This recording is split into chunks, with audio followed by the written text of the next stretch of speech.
The Nebraska Department of Correctional Services reports an inmate died this week at the Reception and Treatment Center.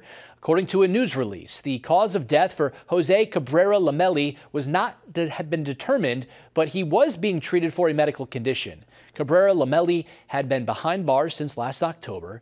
He was arrested 2 years ago for crimes related to sexual abuse of minors, spanning the case of 15 years. A judge sentenced him to a minimum of 160 years in prison. Following protocol, an investigation into his death will now be conducted by a grand jury.